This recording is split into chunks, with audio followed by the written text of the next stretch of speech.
zangu, mara nyingi nimekuwa ninatoa au tunatoa ushauri wakati wa upandaji wa migomba, hasa mbegu hizi za FIA namba 17. Haina haja ya kuchimba mashimo makubwa sana, kwa sababu mtu anaenda kuchimba shimo, anachimba shimo lenye upana labda wa futi 3 au futi 4, akidhani ataiweka FIA itakaa mle ndani. Mwisho wa siku akichimba shimo lenye upana wa futi 3, akauweka ule mgomba ndani, likaingia futi 3, mzao wa kwanza wa pili, ile FIA kama imepata huduma inatoka nje ya lile shimo. Kwa sasa kitu tunachokifanya ni kwamba FIA wewe unaipanda kwa kawaida futi 1 upana, futi 1 kimo shimo, inazaa kwa kutambaa. Kwa mfano, mathalani, hebu angalia kitu kimoja. Huu ni mzao, huyu ni mtoto wake na huyu ni mjukuu.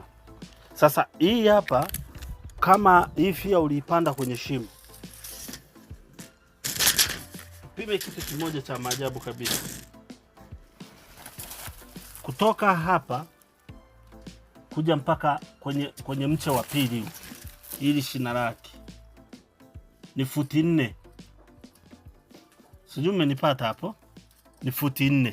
Sasa kama ni futi 4 hapa, kumbuka ule mche uliupanda kwenye senta. Kwa hiyo kama ni shimo la futi 4 au futi 3, ulipanda ule mgomba kwenye senta. Sasa kama uliupanda kwenye senta, ina maana huku kuna futi 1.5 na huku futi 1.5. Sasa hii peke yake, mzao wa kwanza, wa pili, wa tatu, mzao wa tatu tayari umeshaenda huku futi 4. Ina maana labda mpaka ufike hapo shimo labda liwe na upana wa futi 8.